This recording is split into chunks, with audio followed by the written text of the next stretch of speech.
Assalamualaikum warahmatullahi wabarakatuh. Alhamdulillah wa syukurillah wa mawala la hawla wa la quwata illa billah. Bersyukur kepada Allah dan bersalawat kepada baginda Rasulullah Muhammad sallallahu alaihi wasallam. Allahumma shalli ala sayyidina Muhammad wa ala ali sayyidina Muhammad. Mudah-mudahan antuna dan juga keluarga di sana diberikan kesehatan, amin ya rabbal alamin. Baik teman-teman, pada video kali ini kita akan membahas tentang pembelajaran PAI, yaitunya kejujuran dan keadilan. Diharapkan setelah antum mempelajari video kali ini, antum mampu memahami perilaku jujur dan perilaku adil, serta antum memahami dalil tentang perilaku jujur dan perilaku adil. Pernahkah antum dibohongi teman? Bagaimana perasaan antum ketika antum dibohongi? Tentu antum akan sakit hati dan benci kepada teman tersebut. Demikianlah berbohong kepada orang lain akan mengakibatkan sakit hati, muncul rasa benci, dan saling tidak percaya. Sungguh jika ini terjadi, maka kehidupan akan kacau dan penuh dengan perselisihan. Oleh karena itu, berperilaku jujurlah kepada siapapun. Dengan berperilaku jujur, kita akan memiliki banyak teman dan dipercaya orang lain. Karena kejujuran akan membimbing seseorang kepada kebaikan, dan kebaikan akan membimbing kita ke surga. Kejujuran dan keadilan merupakan dua sifat yang mulia. Itu harus kita miliki sebagai seorang mukmin. Keduanya harus ditanamkan dan dibiasakan sejak sekarang, mulai dari rumah, sekolah, dan dimanapun kita harus terbiasa berlaku jujur dan adil. Apalagi antum para generasi muda yang akan menjadi pemimpin pada masa yang akan datang. Bangsa Indonesia ini membutuhkan pemimpin yang jujur dan adil. Oleh karena itu, antum harus memegang kedua perilaku mulia tersebut. Yang pertama, perilaku jujur. Setiap orang mendambakan keluarga harmonis dan penuh ketenangan. Kehidupan keluarga akan harmonis jika masing-masing anggota keluarga itu saling menghargai dan saling berperilaku jujur. Kejujuran dalam keluarga merupakan pondasi awal bagi kelangsungan kehidupan di masyarakat. Masing-masing anggota keluarga berperilaku jujur satu sama lainnya, dalam artian berkata apa adanya dan sesuai dengan kenyataan. Orang tua berkata jujur kepada anak-anaknya, dan demikian pula dengan anaknya berkata jujur kepada orang tua. Bisa kita bayangkan ketika kejujuran itu tertanam dalam satu keluarga. Namun sebaliknya juga bisa kita bayangkan apa yang terjadi ketika anggota keluarga tidak saling jujur. Tentu akan terjadi pertengkaran dan perselisihan. Dan begitu juga dengan halnya berperilaku jujur di sekolah.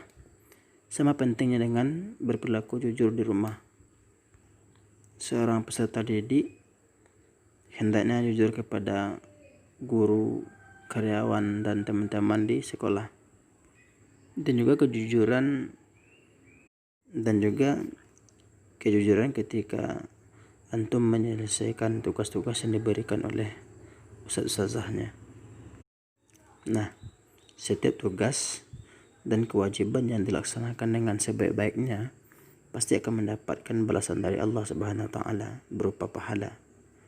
Dalam sebuah hadis yang diriwayatkan oleh Muslim, bahwasanya Rasulullah sallallahu alaihi wasallam bersabda, seorang bendahara muslim yang melaksanakan tugasnya dengan jujur dan membayar sedekah kepada orang yang diperintahkan oleh majikannya secara sempurna, dengan segera dan dengan pelayanan yang baik, maka ia akan mendapatkan pahala yang sama seperti orang yang bersedekah.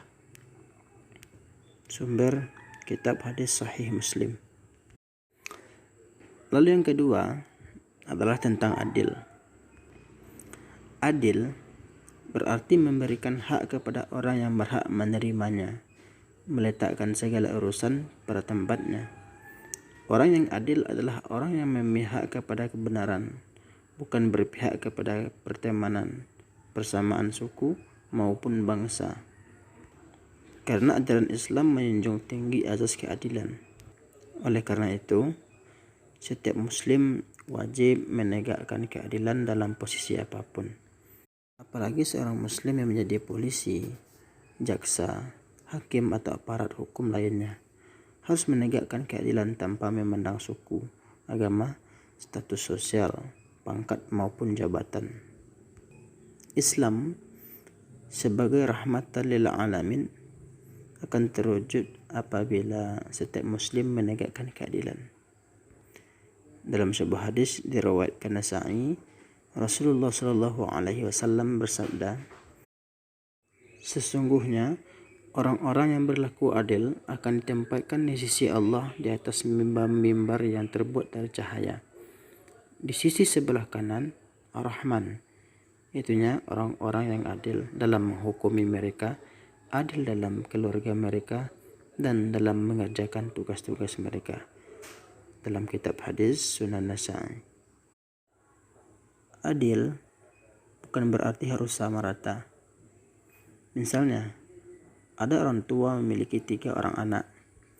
Masing-masing masih duduk di bangku sekolah dasar, sekolah menengah atas atau SMA, dan perguruan tinggi. Orang tua yang adil akan memberikan uang saku dengan jumlah berbeda, karena kebutuhan mereka juga berbeda. Justru tidak adil jika orang tua tersebut memberikan uang saku dengan jumlah yang sama. Baik teman-teman, itu video singkat tentang berlaku jujur dan adil dan juga beberapa dalilnya. Sebagai pesan dalam pembelajaran ini adalah mari kita selalu berlaku jujur dan adil, dan mari kita terapkan berlaku jujur dan adil dalam kehidupan sehari-hari. Nah teman-teman, untuk pembelajaran berikutnya minggu besok, yaitunya tentang memahami dalil nakli tentang berlaku jujur dan adil. Mari kita tutupi pembelajaran kita hari ini dengan lafal hamdalah, alhamdulillahirabbil alamin, dan doa kafaratul majlis, subhanakallahumma wa bihamdika asyhadu an la ilaha illa anta astaghfiruka wa atubu ilaik. Assalamualaikum warahmatullahi wabarakatuh.